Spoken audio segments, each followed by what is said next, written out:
ফিতা রাস্তার ওই পাশে ধরো। হ্যাঁ ধরতেছি। দাঁড়ান কি হইছে? কি এই জায়গা আপনারা কি করতেছেন? রাস্তার কাজ করবো তাই রাস্তা মাপতেছি। রাস্তা মাপে কি হবে? হ্যাঁ, কয়দিন পর পর এসে দেখতেছি রাস্তা একবার এই পাশে মাপেন ওই পাশে মাপেন, কই রাস্তার কাজ তো কিছুই হচ্ছে না। কাজ হচ্ছে না হচ্ছে সেই কৈফিয়ত কি তোরে দেওয়া লাগবে? তুই কেডা রে? অবশ্যই কৈফিয়ত দেয়া লাগবে, কারণ এই এলাকায় আমার বাড়ি। এই এলাকার রাস্তা কখন হবে এটা তো আমি অবশ্যই জানবো। রাস্তা যখন কমপ্লিট হবে না তখন দেখতে পারবি। যা এখন যা, এখন এই কাজের ভিতর ঝামেলা করিস না। রাস্তার কবে কমপ্লিট হবে? আপনারা তো সেই 2-4 বছর ধরেই শুধু রাস্তা মাইপেই যাচ্ছেন। এই রাস্তা দিয়ে লোকজন চলাচল করতে কত কষ্ট আপনারা জানেন? কয়েক বছর ধরে এই রাস্তার খারাপ অবস্থা, এলাকার প্রত্যেকটা মানুষ ভোগান্তির শিকার হচ্ছে। এই রাস্তা কমপ্লিট কবে করবেন তাই কোন? সেই কৈফিয়ত কি আমি তোরে দেবো? তুই কেডা? যা যেতে ভাগ, যা বেয়াদব।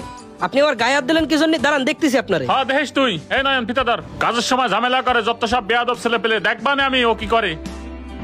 শোনো, তোমার যে দায়িত্ব দিছি ঠিক মতো টাকা কালেকশন করবা। কাকা, এই যে এলাকায় যারা রাস্তার কন্ট্রাক্টরের কাজ করতেছে ওরা এগুলো কি শুরু করেছে? হ্যাঁ কেন, কি হয়েছে? রাস্তার কন্ট্রাক্টর আবার কি করলো? আমি যাই দেখেছি যে রাস্তা মাপামাপি করতেছে, তা আমি যা ওনারে জিজ্ঞেস করেছি যে রাস্তার কাজ কবে হবে। উনি ভালোভাবে আমারে বললেই পারতো, তা না উনি আমার সাথে খারাপ ব্যবহার করেছে, আবার আমার গায়েও হাত দিছে। সে আইছে এখানে কাজ করতে, সে তোমার গায়ে হাত দেবে কেন? আর তোমার সাথে খারাপ ব্যবহার করবে কেন? খারাপ ব্যবহার কি জন্য করেছে এই বিচার দিতেই তো আমি আপনার কাছে আইছি। আচ্ছা কাকা শোনেন, এলাকার রাস্তাঘাটের কাজ কবে কি হবে এই খোঁজ খবর কি আমরা জানতে পারি না? তুমি এলাকার জনগণ হিসেবে তো জানতেই পারো, এটা তো তোমার অধিকার। চলো যাই কন্ট্রাক্টরের সাথে কথা বলি। আচ্ছা কাকা চলেন।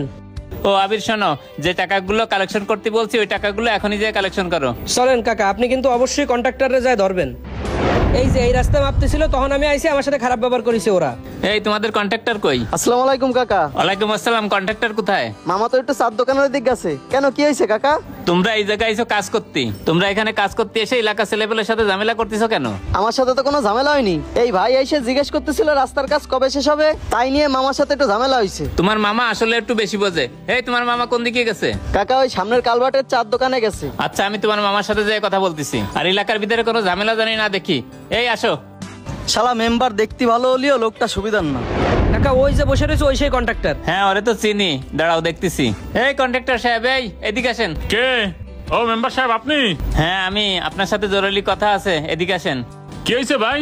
কি কথা আমার সাথে? আরে বেয়াদব ছেলে পেলে আপনার সাথে কিসের জন্য? কি হয়েছে এই কথা তো আমি জিজ্ঞেস করবো, ওর সাথে আপনি খারাপ ব্যবহার করছেন কেন? ওর মতো বেয়াদব ছেলের সাথে আবার কি ব্যবহার করব? রাস্তার কাজ কবে হবে সেই কৈফিয়ত আমার কাছে জিজ্ঞেস করে। এই এলাকার বাসিন্দা হিসেবে রাস্তার কাজ কবে হবে এইটা জানার অধিকার তো ওর আছে। হ্যাঁ, আপনারা রাস্তার কাজ করতেছেন না, 2-3 বছর ধরে ফেলায় রাখছেন। রাস্তার কাজ হচ্ছে না তাই জায়গাতে চলাচল করতে আমাকে কষ্ট হচ্ছে না, আমরা জানবো না তা কি? হ্যাঁ, রাস্তার কাজ 2-3 বছর ধরে যে কেন হচ্ছে না সেটা তোমার মেম্বারের কাছে জিজ্ঞেস করো। মেম্বার কাকার কাছে জিজ্ঞেস করবো মানে মেম্বার কাকা কি জানে? হ্যাঁ উনিই ভালো জানে। এইসব লোকজনের জন্যই তো আমরা 2-3 বছর ধরে কাজ করতে পারতেছি না। কাজ তো আপনারাই করতেছেন না, আবার ওনার দোষ দিচ্ছেন কি জন্য? ওনাকেই তো সব দোষ। যখন রাস্তা টেন্ডার হয়েছে, বিল পাস হয়েছে, তখন কাজ করতে আইছি, কিন্তু ওনাকের জন্য কাজ করতে পারি না। ওনাকে নাকি টাকা দেওয়া লাগবে। এইসব ঝামেলার জন্য কয়েকবার কাজ পিছিয়ে গেছে। পরে আবার যখন কাজ করতে গেছি তখন দেখি মাল জিনিসের দাম অনেক বেড়ে গেছে। এই জন্য আবার বিল পাস করতে যাই রাস্তার কাজ হচ্ছে না। সব দোষ ওনাদের। এই কন্ট্রাক্টর সাহেব, আপনি শুধু শুধু আমার দোষ দিচ্ছেন কেন? আপনারা নিজেরা ঠিক মতো কাজ করেন না, আবার আমার দোষ দিচ্ছেন, তাই না? দোষ তো আপনাকেই। আপনাকে জন্যই তো কাজ করতে পারতেছি না, আর আপনাকে জন্যই তো জনগণের কাছে আমরা খারাপ হচ্ছি। ঠিক আছে, আমি সবকিছু বুঝতে পারিছি। মেম্বার কাকা, আপনারা অনেক সম্মান করতাম। এলাকার মানুষ কিন্তু আপনার প্রতি বিশ্বাস রেখে আপনারা মেম্বার বানাইছে। আপনি এখন এলাকার রাস্তাঘাট উন্নয়নে বাধা দিচ্ছেন, এলাকার মানুষের ক্ষতি করতেছেন, এগুলা কিন্তু ঠিক না কাকা। কন্ট্রাক্টর কাকা, তাহলে এই রাস্তার কাজ কি হবে নাকি? হ্যাঁ অবশ্যই, এবার কাজ শিওর হবে। এবার আমি কারো কথায় কাজ বন্ধ করবো না। কাজের জন্য সবকিছু রেডি। চলো তোমার আমি দেখাচ্ছি। ঠিক আছে চলেন।